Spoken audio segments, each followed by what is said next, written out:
RG Kar hospital में महिला doctor के बलात्कार कर उसकी बेरहमी से हत्या की घटना ने पूरे देश को झंझोर कर रख दिया। उस घटना की हर जगह से प्रतिवाद एवं मुखालफत की जा रही। राज्य की सत्तारूढ़ पार्टी तृणमूल कांग्रेस की ओर से मुख्यमंत्री ममता बनर्जी के निर्देश अनुसार बंगाल में हर वार्ड में ब्लॉक सतह पर इस घटना की निंदा की जा रही है। ठीक उसी तरह से 18 अगस्त को भी अन्य वार्ड की तरह वार्ड नंबर 45 के अंतर्गत Canning Street Burman road crossing में भी प्रतिवाद सभा का आयोजन किया गया, जिसमें वार्ड के सभापति जन्मेजय पांडे, पूर्व सभापति Shri Rajiv Rai, senior leader Shyam Narayan Bengali, hero भाई, पवन राय, विकास सिंह, विजय सिंह, मोहम्मद रिजवान, विनोद ओझा, दीपक ठाकुर, सलमान सिद्दीकी, गोल्डन, जूना शाह, पार्टी के अन्य कर्मी एवं समर्थक उपस्थित थे। तो आइए सुनते हैं इस मौके पर सबने क्या जो घटना हुआ, ऐसा कई घटना भारतवर्ष में हुआ, निर्भया हत्याकांड हुआ, ऐसा बहुत सारा घटना हुआ। लेकिन एक बात याद रखिए, बांग्लादेश में जो घटना हुआ ना, वो घटना स्टूडेंट नहीं किया, उस घटना को आतंकवाद लोग बढ़ा दिए। स्टूडेंट के साथ घुस करके आतंकवादी लोग उसमें हवा दे करके ये हुआ कि वहां के प्रधानमंत्री को देश छोड़ना पड़ा। उसी प्रकार ये जो हत्याकांड हुआ, ये जो बलात्कार हुआ, ये पक्का, ये तो गलत काम हुआ ही है, लेकिन इसको बढ़ावा दे रही है भारतीय जनता पार्टी। ममता बनर्जी ने पहले ही कर दिया, जो गुनाहगार है उसको सजा मिलेगा, और ये मामला सीबीआई के हाथ में चला गया। सीबीआई फैसला धरपकड़ सीबीआई के पुलिस का हाथ कट गया। उसके बाद भी BJP Ram, BJP, CPM, Congress ये लोग मिल करके हवा दे रहे हैं। कल देखे कांग्रेस के लोग जुलूस निकाले, मोमबत्ती जुलूस, जो पढ़ा लिखा नहीं है, जिसको मालूम नहीं है कि जस्टिस क्या होता है, उनसे पूछे जस्टिस क्या होता है, बी बॉन्ड जस्टिस चिल्ला रहा था। चोर होता है, चोर अगर शोर मचाएगा वही हाल है, चोर मचाए शोर। बीजेपी, कांग्रेस, सीपीएम शोर मचा रहा है। अरे शोर मचा करके ममता बनर्जी को बदनाम नहीं किया जा सकता। ममता बनर्जी वो औरत है जो चप्पल में और लड़ाई कर करके राइटर्स मीटिंग में सीपीएम को खड़ी है। बदनाम करने से कोई बदनाम नहीं होगा। अगर आप सही आदमी है तो आपको कोई बदनाम नहीं कर सकता। दूध का दूध, पानी का पानी हो जाएगा। सीबीआई अपने हाथ में ले लिया, सेंटर के हाथ में मामला चला गया। सीबीआई जब हाथ में ले लिया तो कहानी यही खत्म हो गया, और दोषी को कड़ा से कड़ा सजा दे दिया जाएगा। मणिपुर में 1 महीना नंगा लड़की लोग को, औरत लोग को घर घर में घुस के गलत काम किया गया, नंगा घुमाया गया। उस समय सीपीएम क्यों चुप था? उस समय बीजेपी क्यों चुप था? उस समय कांग्रेस सो रहा था। दिल्ली में इतना बड़ा कांड हुआ, दिल्ली में तो आप देखिए हर 10 दिन में कोई ना कोई कर्मकांड होता रहता है। बंगाल फिर भी सुरक्षित है। रात को कभी कभी हम 1 बजे 2 बजे घर आते हैं, देखते हैं पश्चिम बंगाल से ज्यादा, कलकत्ता से ज्यादा से कहीं भी आपको नहीं मिलेगा। ये एक ऐसा जगह है जहाँ लड़की 2 बजे रात को भी अगर पैदल आएगी तो किसी माई का लाल में ताकत नहीं है कि लड़की को छेड़ दे, क्योंकि जानता है कि पीछे लाल भैया है। कोई भी ये साहस बंगाल में कम से कम नहीं होता। ये कैसे कर्मकांड हो गया, ये ईश्वर जाने, अल्लाह जाने। जो दोषी है उसको सजा जरूर मिलेगा। ये ममता बनर्जी का सरकार है। इतना कहकर मैं अपने वक्तव्य को विराम देता हूँ और सभी को धन्यवाद देता हूँ। इस प्रोग्राम को सफल बनाए। जय हिंद। आर्टिकल कांड जब हुआ, हमारे मुख्यमंत्री ने साथ ही साथ अपने पुलिस कमिश्नर को निर्देश दिया कि आप तुरंत जो कल्पित है, जो भी है, उनको पकड़ करके फांसी के फंदे तक पहुंचाने की व्यवस्था करें।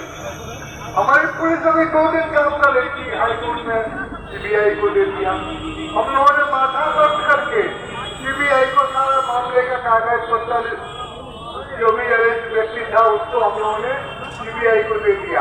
अब सीबीआई से हमारा डिमांड है, ये पार्टी डिमांड करती है कि जितना जल्द से हो सके और सारी कार्रवाई जो भी और हो उनको पकड़ करके आप सजा दिलाइए, उनको फांसी के फंदे तक पहुंचाइए। दोस्तों, एक घटना घटना है, बंगाल में घटी है।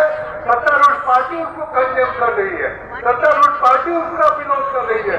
किंतु इस देश में कुछ अभी विरोध करने वाले जो नया बंगाल में पैदा हुए हैं, ये जो रामबाम है, ये बताइए कि बांसवाड़ा का घटना ही पश्चिम बंगाल में हुआ था।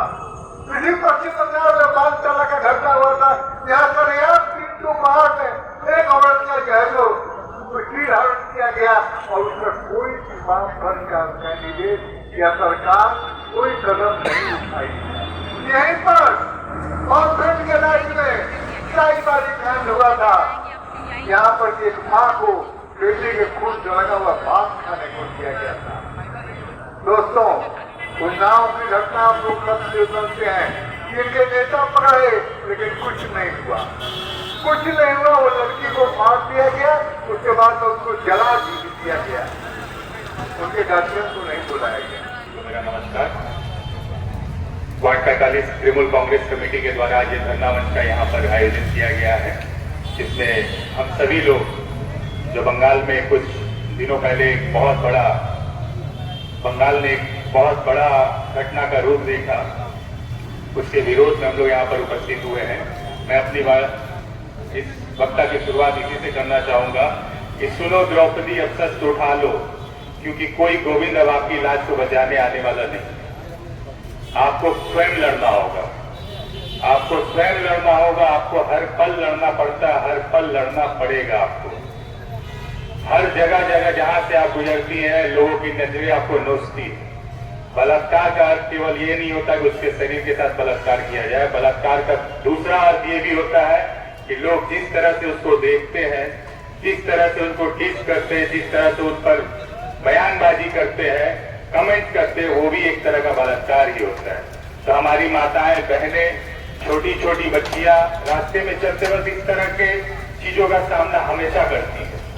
तो हमारे सभी लोगों से निवेदन है कि बच्चे अपने घर की बच्चियों को पढ़ाई लिखाई करवाइए, साथ में मार्शल आर्ट की ट्रेनिंग दीजिए, बॉक्सिंग की ट्रेनिंग दीजिए, पहलवानी पे जोर दीजिए, ताकि कल को अगर 4 कुत्ते उसके समक्ष खड़े हो जाए तो उसको किसी का मुंह ना देखना पड़े, वो स्वयं चारों को मार के आगे बढ़े, चंडी का रूप धारण करे, मां दुर्गा उस पर सवार हो और चारों का सत्यानाश नाश विनाश करके वो आगे निकले। उनको ऐसा सक्षम आपको बनाना होगा कि वो अपने पापा, अपने भाई के भरोसे ना बैठे, मोबाइल उठा के फोन ना करे, वो स्वयं उन 4-5 को मारे। ऐसा आपको, हमको सबको बनाना होगा।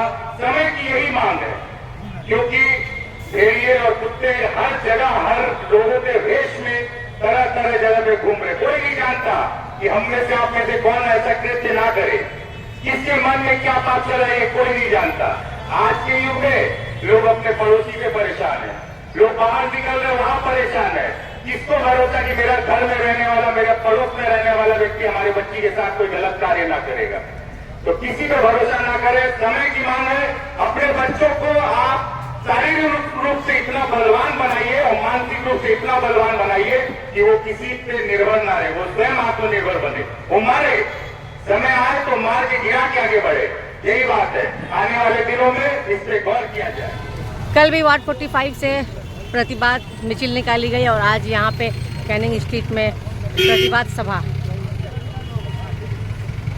आर्जिकर घटना की आप लोगों ने सख्त शब्दों में निंदा भी की और शुक्रवार को ये धरना सभा है। ये धरना इसलिए किया गया, पहले जैसा मैंने कहा कि कभी ऐसी नौबत ना आए कि ऐसी विषयों पर हम लोगों को धरना करने का जरूरत पड़े। सिर्फ मैं बंगाल में ही नहीं, भारतवर्ष में नहीं, दुनिया के किसी कोने में जो आज मेरे डॉक्टर बिटिया के साथ हुआ वो किसी के साथ न हो, कि हम बार बार कहेंगे।